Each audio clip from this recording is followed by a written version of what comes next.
Oh my god, this is all out of whack.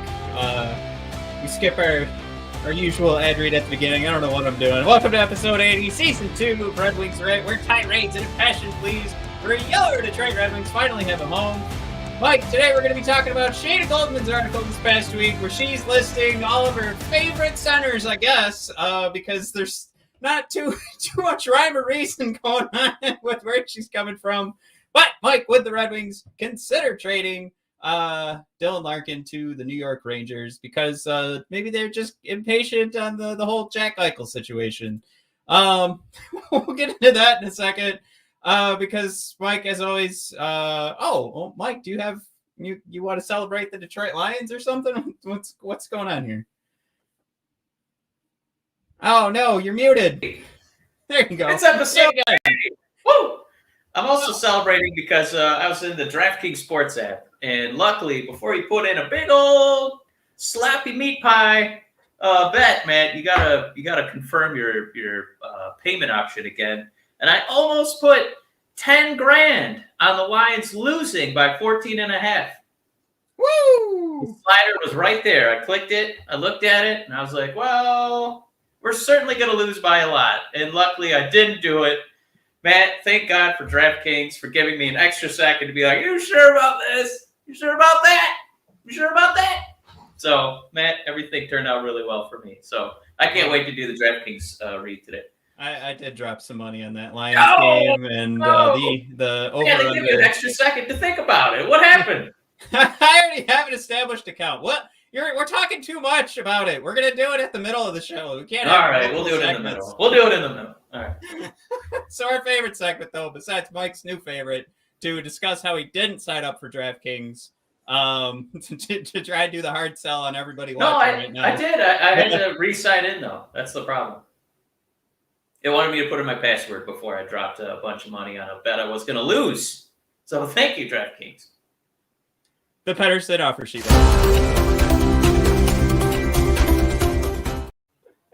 Mike, this past week, Elliot Friedman putting out there that Elias Pettersson and his agent are waiting to see what Steve Yzerman says. Exactly. No, what Kirill Kaprizov is going to be getting. That is where they sit right now. I guess I should have looked up before we started recording because I don't even know where they stand, to be completely honest. I was listening to Puck Soup this morning, and that they were the ones that they were talking about the latest from Elliot Friedman, and that's where I was like, all right, well, that sounds like that's a good enough topic for our Elias Pettersson watch for this episode.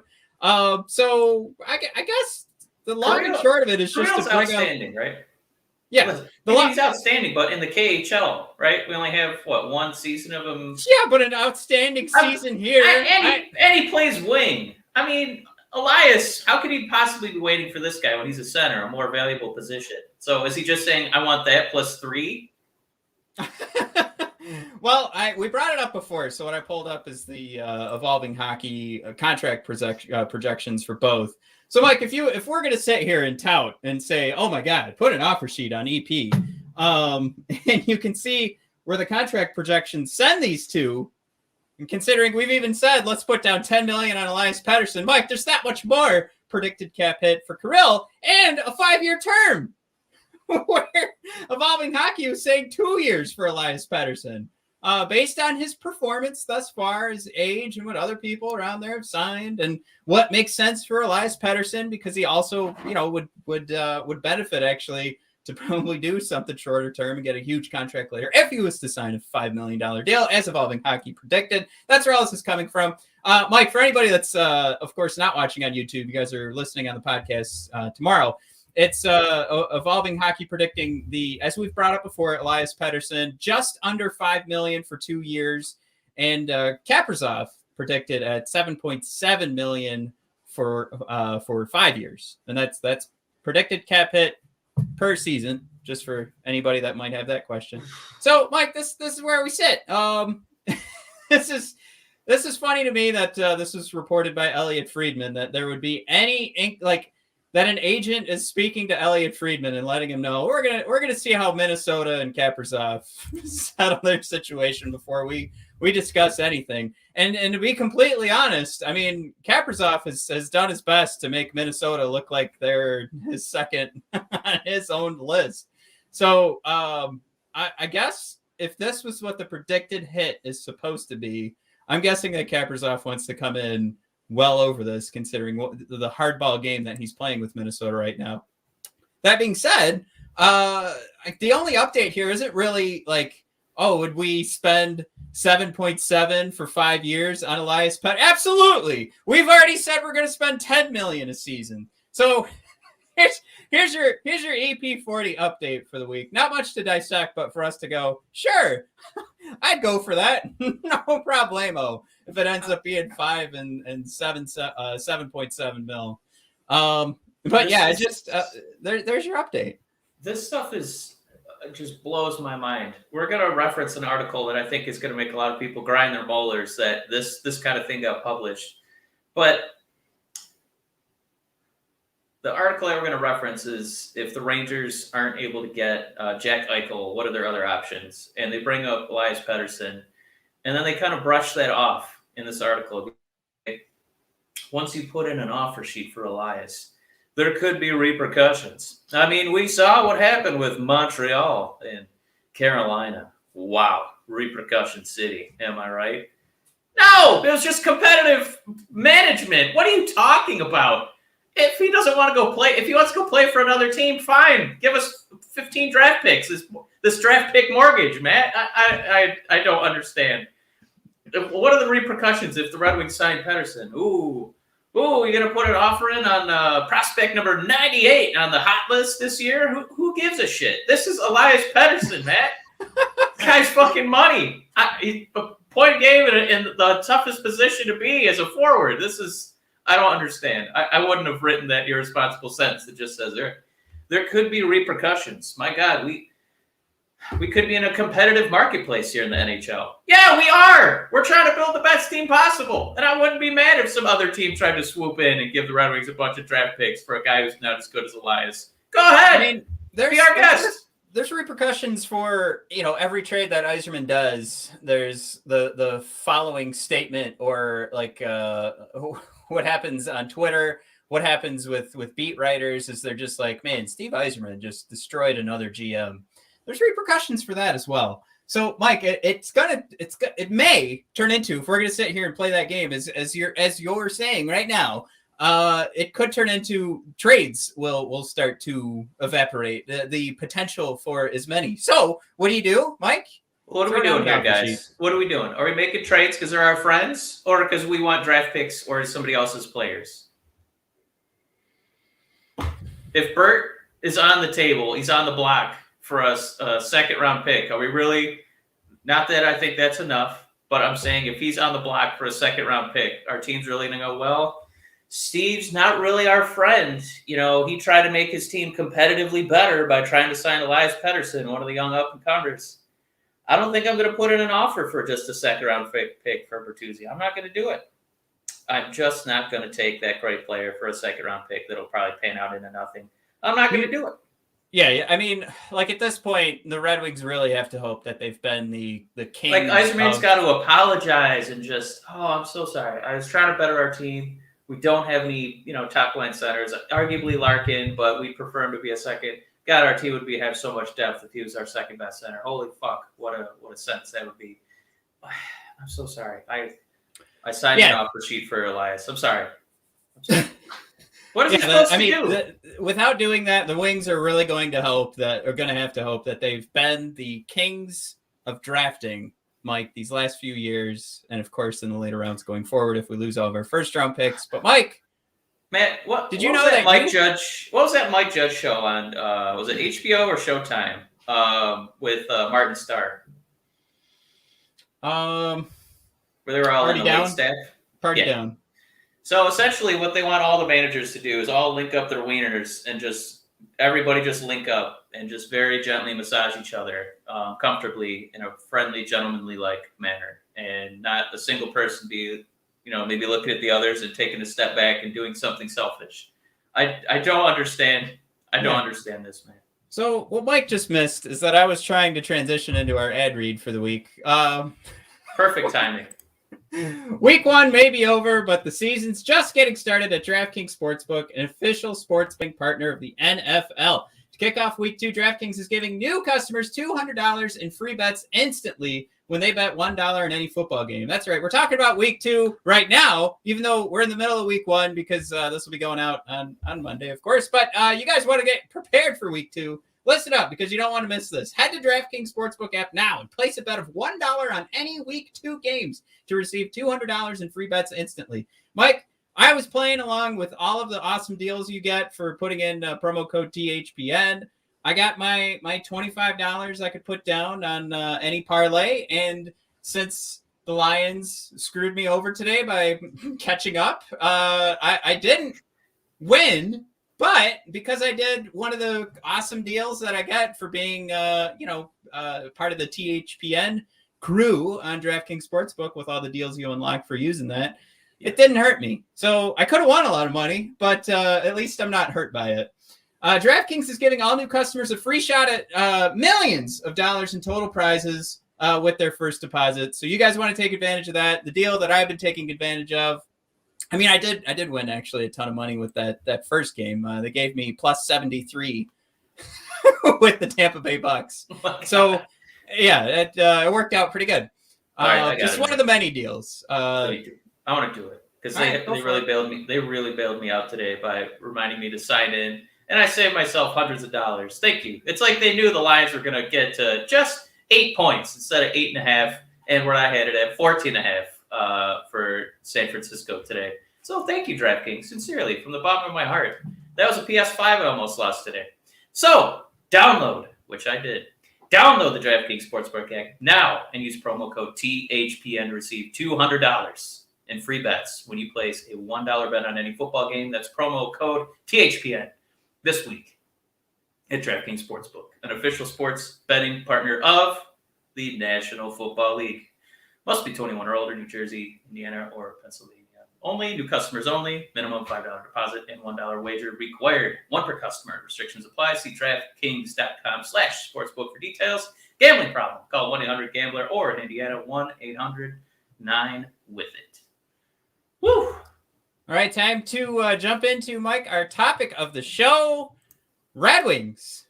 Would they consider trading Dylan Larkin? I almost said Ford.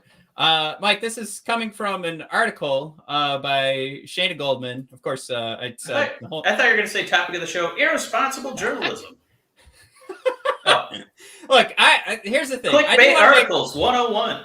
I want to do, I guess there's two pieces of this, right? Like we want to kind of guess at what Shayna was doing here, Shayna Goldman of The Athletic, and kind of, I guess, critique this a little bit. Because clearly, Mike, I clicked on the article. I read it. I know exactly what she's doing. She's a fantastic journalist because I went and read her article about the New York Rangers and improving them when I don't care about it. So she did a great job of getting me interested. She did a fantastic job. You baited into that clip.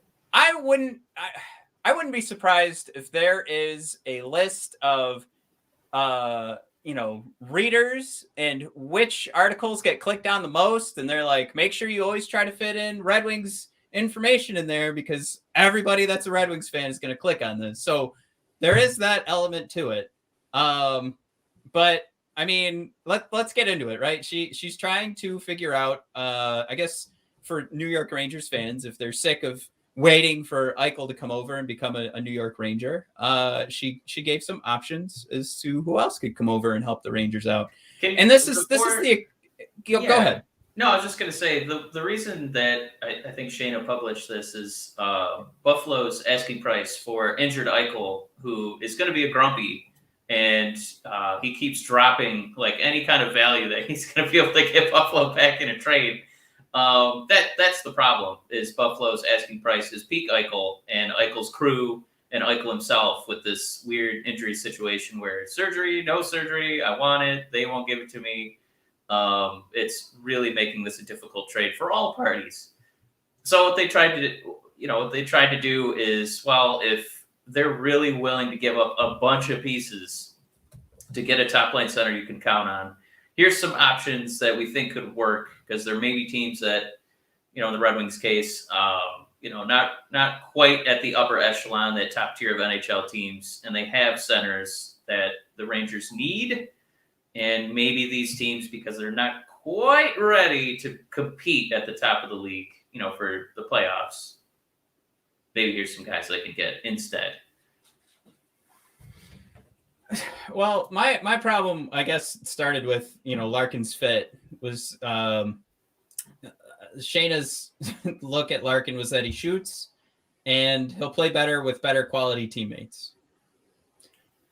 So that's kind of like the extent of this, where it's just kind of like, from my perspective, was there a ton of thought going into picking Dylan Larkin, the captain of the Detroit Red Wings, who has a pretty good cap hit right now for what we assume his production would be. So there isn't any real need to get rid of him. And even if we made the argument that he wasn't going to be a part of, prime playoff years, which is part 2, I guess, of her argument, there's going to be a lot of opportunity to make movements. And I wouldn't say that right now you would have to force something. So it would have to be an amazing trade, which, Mike, you joked around before we started the show on our text messages of what you would want to see returned. And I don't want you to say it, but what you would want to see returned.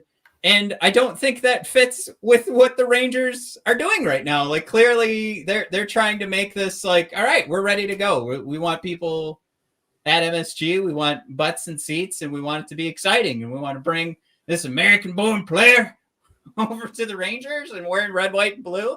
And I guess, there's a lot. Hopefully there would be a lot more that would go into the thought process than, well, see how Anthony Mantha got traded? He didn't quite fit timeline-wise. Same thing for Dylan Larkin.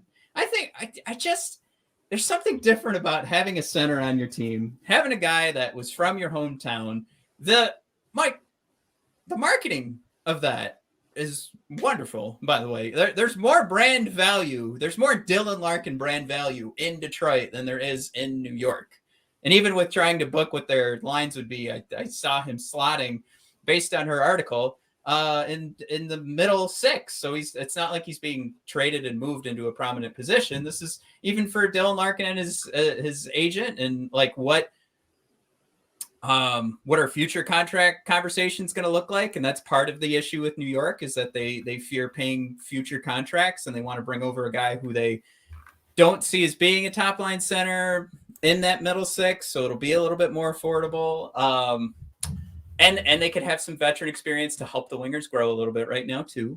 Veteran experience with how young Larkin is right now. But all that wrapped together, it's just I don't know. I see in our comments, even before we started rolling here, Performance Art was like, "Do it, lock it up. Let's go. Let's get rid of Larkin now, and we'll keep on rolling." But I just there is a lot of good that can come from keeping Dylan Larkin on this team, even if we can all accept he's not a top line center, which I know a lot of people still don't want to accept. But even if it was a middle 6, there's a lot of, I'm sorry to say, there's a lot of brand value in the Larkin name and keeping him in Detroit. It's going to help move jerseys. And eventually, if he does slot down, if he does move down, that's a hell of a guy that we're already seeing has some great two-way know-how. So we don't necessarily need him to be a first-line center. And if we're going to eventually start winning, we just did the first half of the show about EP40, so we want to get somebody of that caliber in that top line. I think you're still going to want, as a business, to have some guys that can move. I'm sorry to say that I'm bringing this up, but it's just my background forces me to do it. But you need a guy that's going to move merchandise that isn't always on the top line of your team. And I think that's an incredible attribute for the Red Wings to have in a captain, and from a guy that's from Michigan, all that mixed together. He's got that good old boy kind of attitude too. I think it's a home run to hang on to him. But I think we still want to play some games here, Mike. Mike, did you want to comment on that, the brand value of Dylan Larkin on a Michigan team? Yzerman is not playing NHL 22. You can probably get some interesting picks and an interesting piece from the Rangers. But I feel like you could make that Mantha for Vrana plus picks trade because you had somebody like Larkin in there for leadership. And I feel like if you don't have, some leadership on the team, that's when this could again be a lost season where I don't know what kind of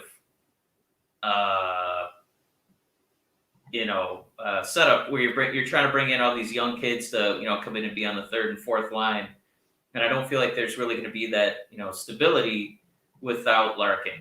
Obviously, he hasn't been the captain for very long, but I mean that's something that the players kind of agree on, that this is our dude. This is the guy we look to be an example for everybody else. And I don't think that giving up Larkin for a comparable player, maybe statistically, and a pick is that smart of a move. I mean, the arguments are that, well, Larkin's peak is not going to quite line up with their other draft picks. I mean, he's 25. I mean, NHL players play for a long time. He could conceivably, be a high-end player, into 32, 33. And I mean, that's like 7-8 years away. So I don't think that you need to really factor that in as much. What's Larkin really going to look like in 5 years, 6 years, 7 years, 8 years? I mean, I think you can hold on to him, especially at that price. And I mean, the Rangers would really have to blow you away on an offer. And I don't know if we're going to get into what we think the Rangers would have to give up for Yzerman to not laugh and hang up the phone. But maybe we could do that next. Yeah, I think what I wanted to do is I just took a look back at like the last couple of years and some of the big trades and the biggest comparables. And I'm going to confess, I think it might be tough to say even Dylan Larkin would in my book fetch this, but with everything he means to Detroit, that might be where he fits in this section. But here's the two trades I'm going to bring up, and of course we're talking about guys who have been in MVP caliber conversations here. I just think this is kind of where our heads need to be at. So I'm pulling from the Ryan O'Reilly trade from St. Louis to St. Louis from Buffalo. And then the Matt Duchene trade. And I'm picking both these guys because they're centers, but there's probably some wingers that line up value-wise. But the reason that these are popping up on my list is because they did fetch quite a bit, and there's also a lot of garbage mixed into it. So I guess I wanted to put it in perspective again and bringing up like a couple of names too that probably across the league, the value, I think we value Dylan Larkin at a very high level, but across the league, I'm not sure if Dylan Larkin gets ranked above Matt Duchene and Ryan O'Reilly by anybody. For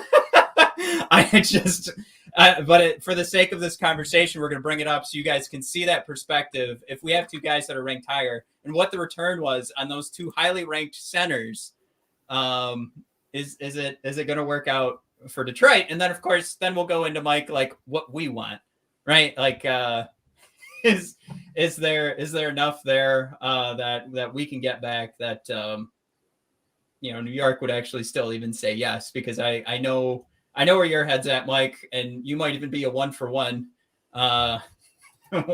We'll see what happens though. So like I mentioned, the first trade we want to talk about is the Columbus Blue Jackets acquiring Matt Duchene from the Ottawa Senators. And the Senators picked up Vitaly Abramov, Jonathan Davidson, a 2019 first-round pick, and a 2020 conditional first-round pick. Now, I will say, none of this conversation will have anything to do with what Ottawa has done draft-wise.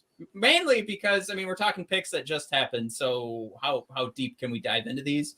Right. But number two, it just is about us trusting our own system after that. So you're getting draft picks pretty much.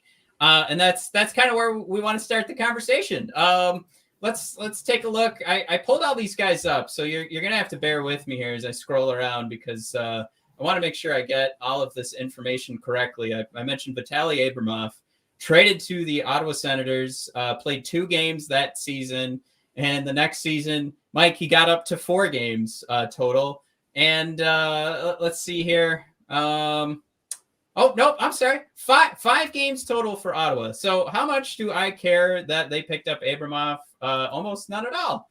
And scroll down here to just, and again, this is all perspective-wise. Jonathan Davidson never played. Okay, so, Mike, what we're looking at is Matt Duchene for a 2019 first-round pick and a 2020 conditional first-round pick.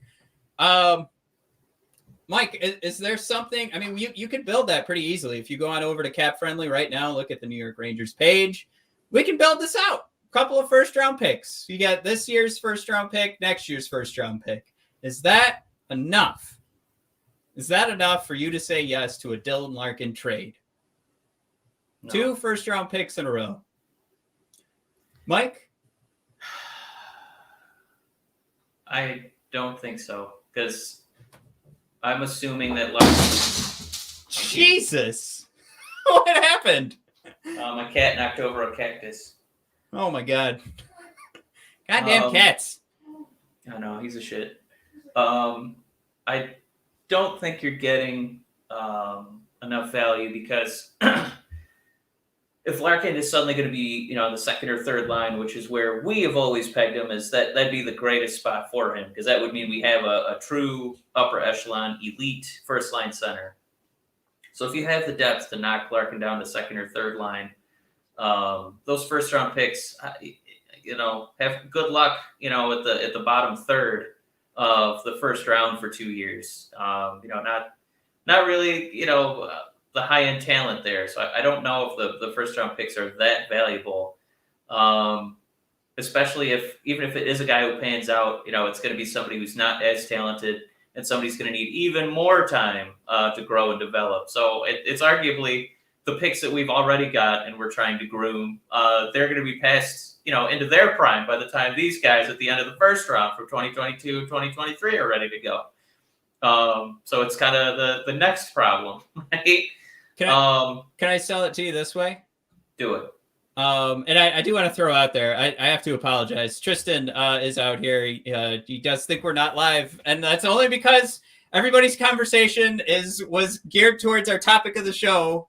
And then we started with EP40, and now we've transitioned to this, and it's hard for me to pick which comments fit with where our conversation's at right now. Yeah. But I do want to throw in Gary Vandekar did throw in Seth Jones returned 3 first-round picks and a second-round pick from Chicago.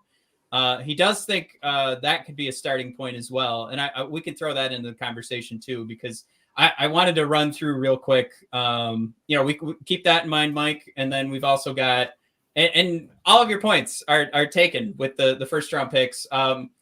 With the Ryan O'Reilly trade, it was almost the exact same thing with 3 guys, with the exception of Tage Thompson, who played around 34 games and got about a half a point a game this past season. It was 2 first-round picks, 2 guys that never played for Buffalo, and Tage Thompson. Take into consideration what Gary just said, Mike. 3 first-round picks. Also, Gary, I think Chicago did get a return of a first-round pick as well. So that there was a flop of first-round picks in that the Seth Jones trade. Like a 2 bonus, essentially. Right. So what we are looking at, Mike, we're gonna come full circle here.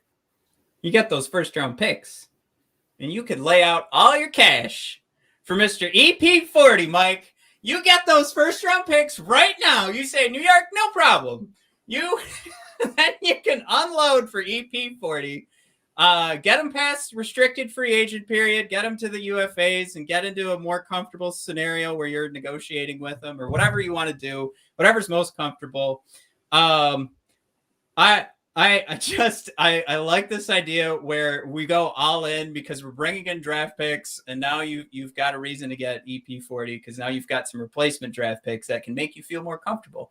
Now, I'm just throwing that out there because I'm not saying I absolutely want to do it. I'm just throwing it out there because everybody's so concerned about losing so many first-round picks if we do an offer sheet on EP40. But I also agree with you that the value of those first round picks is actually a little bit smaller than we all inflate that. And I just. So here's what I think the problem is. Yeah. When you say first round pick, you see that number 1 and you're like, wow, so we're winning the lottery. No, you're not winning the lottery. After we hand the Rangers a Stanley Cup. Roughly 24 to 30, 32 teams now with the addition of my beloved Kraken. Yep. Yeah. So what are you going to get? You're going to get Larkin for pick 24 in 2022, which is after what Larkin was picked, mind you. So you're getting a lesser Larkin. And then you're going to get that in the next season when they win the Stanley Cup with Larkin, hoisting Lord Stanley's Cup. So I'm just not. They're still hosting it. They're going to host it. They're going to have a party. They're hosting the Stanley Cup too. I'm so disenchanted, man. I'm so disenchanted with first round picks. I'm so tired of the Red Wings getting buried in the lottery. I'm done. I don't like to see Seth Jones get what he got, in that trade, right? And for what we're pitching, for what we think Larkin would be worth. At this point, still the EP forced mortgage that you have to do with the contract number we'd have to give up and the draft picks, that still feels like a victory. That still feels like you're almost underpaying for that level of guaranteed talent. And it's because you're established talent. It's because you're locking up what you want your first round picks. This is what you wanted out of them. Yeah. And instead of crossing your fingers that the 24th guy in the first round in 1 or 2 years, you have Pettersson, who's ready to roll right now. And there's still the argument that there's risk involved because Pettersson is still young enough to, for lack of a better phrase, fuck it all up. He could come rolling downhill. But, I mean, it's an aggressive move. But I think it has a more calculated risk to it as opposed to just continuing to roll the dice year after year that not only are we going to have 30 guys that could potentially be NHL caliber players, are there going to be 30 good prospects every year? Are we going to get a good draft lottery? Do we want to keep sucking year after year or, fucking line it up?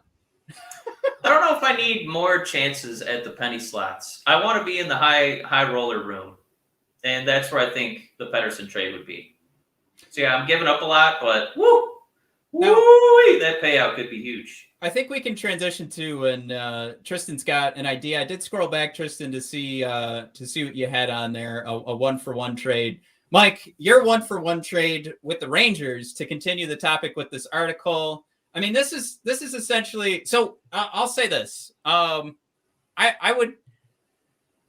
would need. I'm going to say no to those first round picks, even though we've just discussed what it could mean for then the offer sheet. But I guess if there was the combo idea that they were absolutely joint, this was going to happen, I think I'd want to lean into a third overall draft pick, not number 3 overall. I want something. I want a second round pick. I want some more. Darts to throw at the board than just 2 first round picks. But in the long run, I still don't feel comfortable doing it. And it would have to come with the idea that, yes, we did lock up EP40. And all we're really doing at that point is probably losing 1 draft pick. And then we have, of course, his salary to eat. But I don't pay his salary, so I don't care. I just need him in a red jersey. All right. So, Mike, let's say, of course, we would consider it as long as the deal was juicy enough, right? Mike, what's juicy enough for you? It can't be. I'm going to give you a fake offer because it's just not going to happen. Right. The Red Wings are going to have an empty cap sheet in a year. Why would a free agent sign here if there's nobody to play with? Hey, come here. You're going to be our best player and our only player. No, there's got to be somebody on the team. There's got to be somebody on, and we know what unrestricted free agency looks like. It's right. Bullshit. It's guys in their 30s getting their last contract, and it usually works for 1 or 2 of the years. And years 3, 4, 5, 6, 7 are garbage. It's not a winning formula. You need to have somebody on this team. So I don't think Larkin for more late round firsts is going to work. So if they're really going to waste my time with this call, you give me Lafreniere or you give me Capo Caco. That's you include them and something else because this is ridiculous. If you're going to say I want somebody on the same trajectory as my prospects, these guys are still babies. I think they're like 19 and 20. You can have 24. Is he 24 or 25, Larkin? Who's ready to roll, and he's clearly a leader on this, on our team. Imagine what he'd be like with established wings. You're going to bother me with this call, then you give me one of those guys. 25. All right. That's on NHL.com, just in case I am still wrong. Now, Mike, I'm going through like Corey Pronman's list here of top under 23 players. This is something I think we just kind of sniffed in the last episode. Oh, are you going to throw who was it? Is it Tarnstrom or Edstrom? Well, I did want to throw out there just to make sure everybody was at least Elias Pettersson is the third ranked player on this list. Are you talking about? Actually, I'm not sure who you're talking about, but I know. I'm trying to find other centers that we can get that would line up better with our whatever, but I don't like it. I don't like the list. The best one I could think guys, elite prospects just named out for the Rangers, I guess. Oh, well, I mean, like the best one that is on this list to get a center back. We're not like, I don't even want to mention that Jack Hughes is above this guy because I don't think Jack is a possibility. But I don't even really think Trevor Zegras is a possibility either. I mean, he was exciting last year to watch in the juniors, and then I thought he played fine. So, and Anaheim is excited about him. I mean, we talked about Dylan Larkin and Brand Valley before. So here's the point I'm getting at. I don't think, and I'm going to come to Tristan's trade offer that he brought up earlier in the comments here. I don't know if there's an under 23 guy that I would be as excited about to make sure we were locking up another center if we're going to be talking about timelines. And also Anaheim's timeline, I don't know if Dylan Larkin works right now the same way New York is kind of looking at their team and kind of crossing their fingers that everything's going to click this year with Lafreniere and Capo Caco. I think that's kind of where their head's at. But anyway, let's get back into Tristan's idea, because we've talked about bringing this guy over as an unrestricted free agent in our 2022-23 roster builder we brought up earlier, like 4 or 5 episodes ago. You guys go check that out. Mike, let me see if I can find this real quick. Where is it? There it is.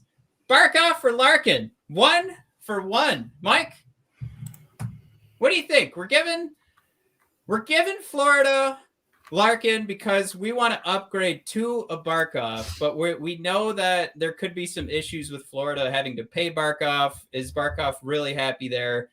And honestly, this is a true number 1 center, and what Florida's getting back is a little more financial security and a very good center that you and I have said is probably best suited as a second line center, but for us, he's a first line center. So there you go. It's a first line center for a first line center. It's definitely an upgrade in my opinion. 1 for 1. And that's the idea right there. Florida gets more financial security.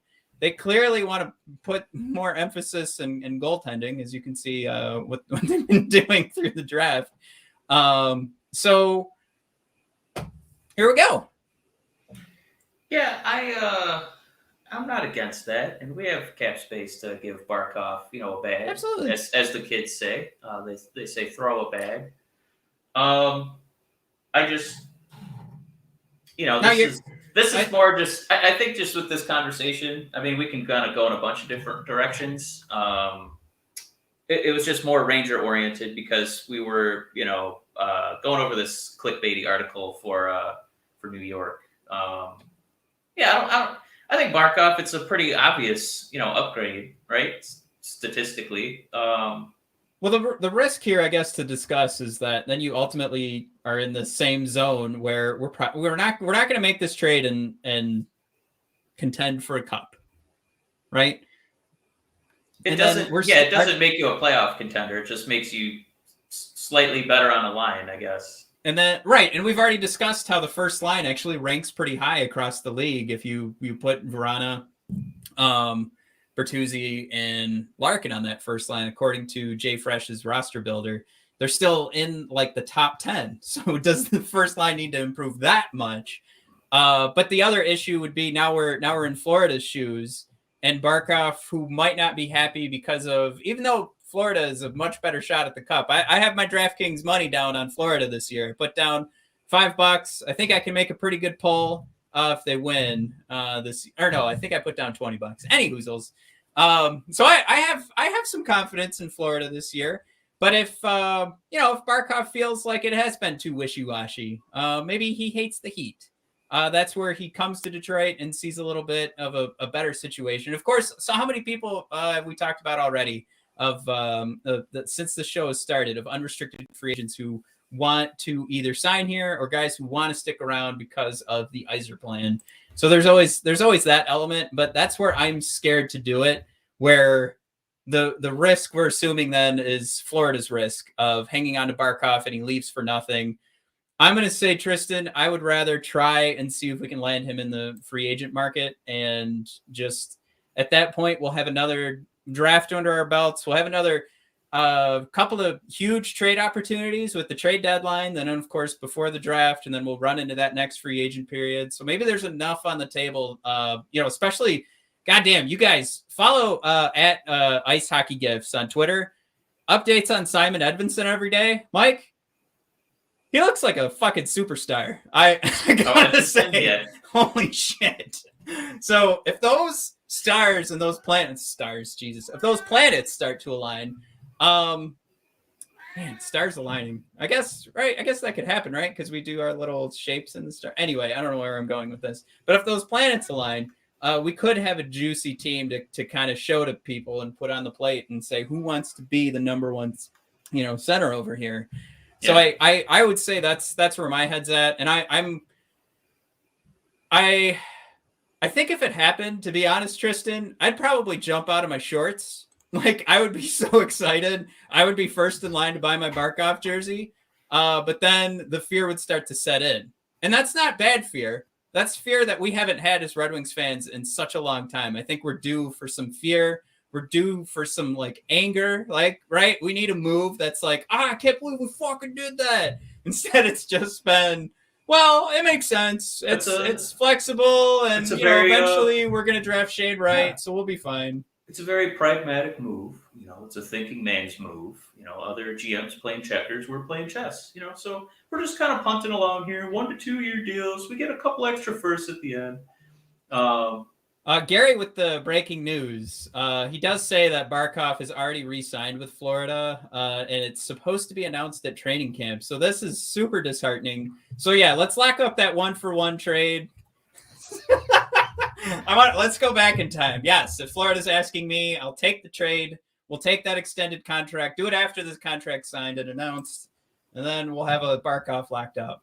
Also, based on what Gary just said, fuck! God damn it, that was going to be my big unrestricted free agent, all season just talk about. He was going to be my Dougie Hamilton this year. If that happens, fuck. Oh, man. All right. Well, Mike, we've been talking way longer than I expected. I think I'm going to get in trouble with my wife. The missus, yeah.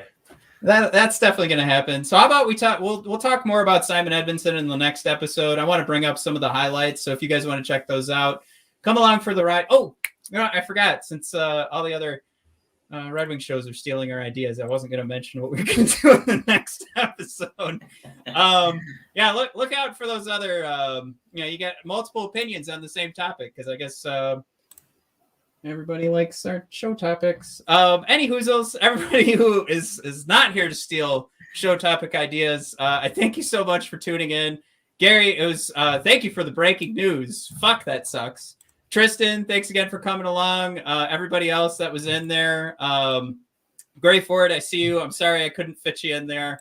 What we need to do is just do a Q&A episode where we come in with no topics and just go through everybody's comments, because that would be, we got to make the time for that. How about we'll do that right before the season starts. Let's do that. We've got a few weeks. Also, we will be at opening night at Little Caesars Arena. So I'm hoping to have a couple of T-shirts with me. So if anybody else is planning on going, You just got to look out for these 2 mugs, and we won't have mugs, but we'll have shirts. But you can find mugs on bodpodcast.com, brothersofdiscussion.com. All right. I'm going to go get in trouble for making this episode way longer than I promised. And thanks for tuning in, everybody. I appreciate it.